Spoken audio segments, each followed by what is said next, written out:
어제 법원은 대한민국의 민주주의의 가치가 살아있음을 보여주었습니다.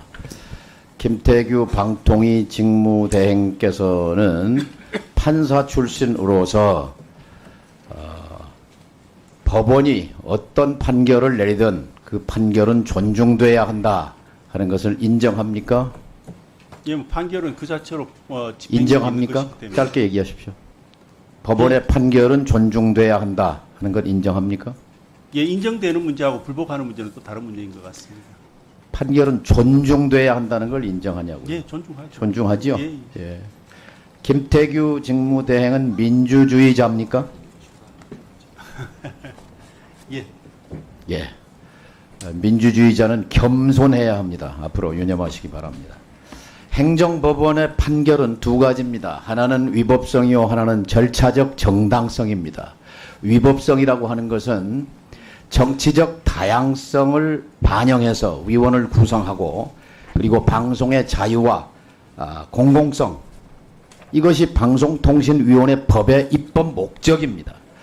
두 사람이 김태규, 이진숙, 방통위원 두 분이 이렇게 뚝딱뚝딱 박문진 이사를 선임한 것은 그것은 2인 구성에 문제가 있다 이것이고, 절차적 정당성이라는 것은 행정행위의 핵심은 절차적 정당성입니다.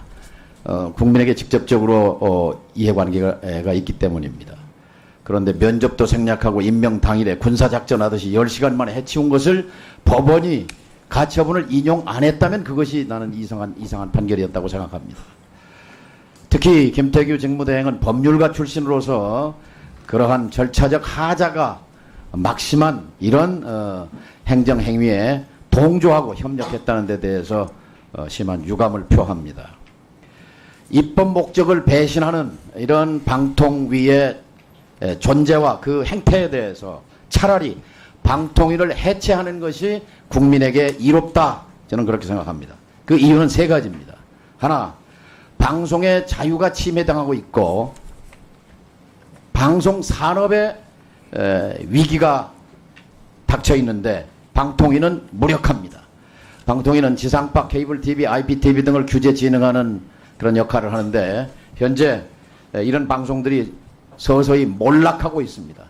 지금 방통위는 어떠한 해법도 제시 못하고 있습니다. 두 번째, 시급한 통신 현안이 많습니다. 단통법 폐지 이후에 지원 방안 등 그 시급한 현안과 관련해서 통신 정책이 실종됐습니다. 통신산업 정책 결정에는 고도의 전문성이 필요합니다. 그런데 판사 출신, 검사 출신이 방송은 물론이고 통신 정책에 전문성이 있다는 증거는 어디에도 없습니다. 차라리 방통위를 해체하는 것이 낫다. 세 번째, 합의제 기구입니다. 근데 합의제 기구의 합의가 사라진 지 오래됐습니다. 합의제의 배경은 바로 정파적 다양성 속에서 공익과 공공성을 구현하라는 것인데 정권의 전리품으로 전락한 방통위를 더 이상 존속할 필요가 없다. 차라리 방통위를 해체하고 미디어 부처에 통폐합하는 것이 낫다고 생각합니다.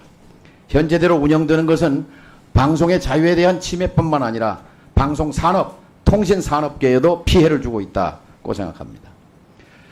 이 같은 관점의 연장에서 2023년도 결산서를 봤습니다. 방통위가 쓴 돈 490억, 그리고 방심위가 쓴 360억을 들여다봤습니다. 저는 과방위의 예산결산 소위원장입니다. 방통위 일반 예산 490억 가운데 2023년 결산입니다. 아마 이걸 기준으로 해서 내년도 예산 편성돼서 아마 다음 주에 정부에서 국회로 이송이 되어 올 텐데, 이 방통위 일반 예산 가운데 공정방송 통신 환경 조성 150억, 인건비 230억, 380억을 제외한 본부 운영경비 34억, 이건 전액 삭감해야 한다고 생각합니다. 방송통신위원회가 활동하면 활동할수록 방송의 공익성과 자유가 침해되기 때문입니다. 본부 운영경비 34억을 삭감할 것입니다. 또 방심위 예산 360억 가운데 방송통신발전기금에서 지원받는 360억이죠. 이 가운데 인건비 200억, 공무원들은 임금은 받아야 됩니다. 인건비를 제외한 경상비 51억과 방송심의활동비 79억, 합쳐서 130억. 방송심의위원회가 활동하면 할수록 대한민국의 언론 자유 지수는 침해되고 내려갑니다. 부끄러운 수준에 떨어져 있습니다. 명심하시기 바랍니다. 그리고 입법권과 예산권은 국회에 속합니다. 국회가 입법한 법을 행정부의 수반인 대통령이 21번에 걸쳐서 거부권을 행사했습니다. 입법권을 완전히 짓밟고 무력화시켰습니다. 입법과 행정은 대등한 권력입니다. 그렇다면 입법 목적을 배반한 방통위와 방심위에 대해서 예산을 뒷받침해줘야 할 어떠한 이유도 찾아볼 수 없습니다. 입법부는 당연히 입법부에 주어진 예산 심의권과 의결권을 행사해야 합니다. 예산은 국민의 피와 땀의 결과물입니다.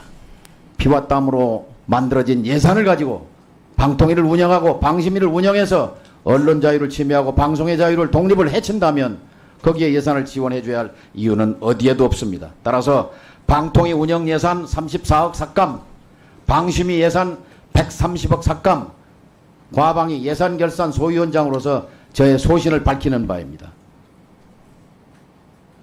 앞으로 방통위와 방심위가 제대로 입법 목적에 맞게 역할과 기능을 수행한다고 판단이 되기 전까지 저의 이런 소신은 변함이 없을 것입니다. 명심하시기 바랍니다. 이상입니다.